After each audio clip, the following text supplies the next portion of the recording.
ঐতিহ্যকে লালন করে আমার এই দেশ, বাংলার পিঠাপুলি খেতে লাগে বেশ।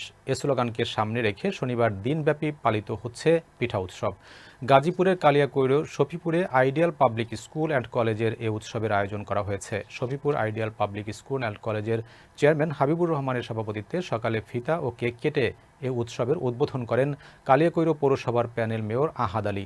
এ সময় উপস্থিত ছিলেন জাতির পিতা বঙ্গবন্ধু সরকারি উচ্চ বিদ্যালয়ের প্রধান শিক্ষক আনন্দ কুমার দাস, চাপাইর বিবি উচ্চ বিদ্যালয়ের প্রধান শিক্ষক তোফাজ্জল হোসেন, কালিয়াকৈর দলিল লেখক সমিতির সাধারণ সম্পাদক সিরাজুল ইসলাম সহ শিক্ষার্থী ও অভিভাবকবৃন্দ। পিঠা উৎসবে ৬টি স্টলে প্রায় শতাধিক রকমের পিঠা নিয়ে হাজির হয়েছেন পিঠাশিল্পীরা।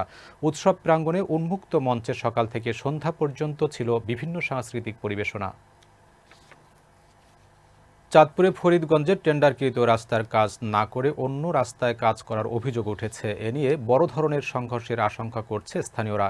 একটি প্রভাবশালী মহলের ক্ষমতার ছোবলে পড়ে রাস্তা পরিবর্তিত হয়েছে বলে জানা গেছে। এ সড়কের বরাদ্দ অন্য সড়কে নিতে চায় ওই চক্রটি। এতে দুটি সড়কের চলাচলকারীদের মধ্যে বিরোধ সৃষ্টি হয়েছে। দ্রুত বিরোধের সমাধান দাবি স্থানীয়দের। এদিকে কিভাবে এক সড়কের টেন্ডারকৃত কাজ এলজিডির অনুমতি নিয়ে অন্য সড়কে করা হয়, এমন প্রশ্ন সচেতন নাগরিকদের। এ ঘটনায় এলাকাবাসী এক হয়ে মানববন্ধন করেছেন। ঘটনাটি উপজেলার ফরিদগঞ্জ দক্ষিণ ইউনিয়নের হর্নি দুর্গাপুর গ্রামে। ঘটনাস্থলে গিয়ে জানা যায়, উপজেলার ১৪ নং ফরিদগঞ্জ দক্ষিণ ইউনিয়নের গ্রামীণ বি সড়ক কালীবাজার পাকা সড়ক থেকে মদিনা বাজার পাকা সড়ক হতে শুরু করে হর্নি সরকারি প্রাথমিক বিদ্যালয় হয়ে সন্তোষপুর বেইলি ব্রিজ পর্যন্ত সংযোগে স্থাপন করা। এ সড়কের ১,৫০০ মিটারের মধ্যে ১,০০০ মিটার সড়ক নির্মাণের জন্য ৮২,২০,৬২০ টাকার টেন্ডার প্রক্রিয়া সম্পন্ন হয়।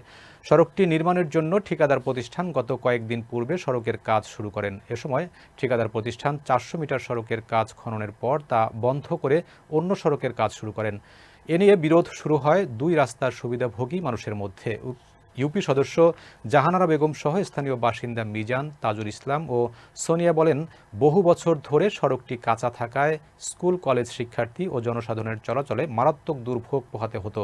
বিষয়টি স্থানীয় এমপি মহোদয়ের দৃষ্টিগোচর হলে তার সুপারিশে সড়কের কাজ অনুমতি মিলে, কিন্তু একটি অসাধু চক্র তাদের ব্যক্তিগত সুবিধার লোভে গণমানুষের অসুবিধা সৃষ্টি করছে। সংশ্লিষ্ট কাজের ঠিকাদার আরিফুর রহমান আজাদ বলেন, আমাকে উপজেলা এলজিডির অফিস যেভাবে বলবে আমি সেভাবে কাজ করব।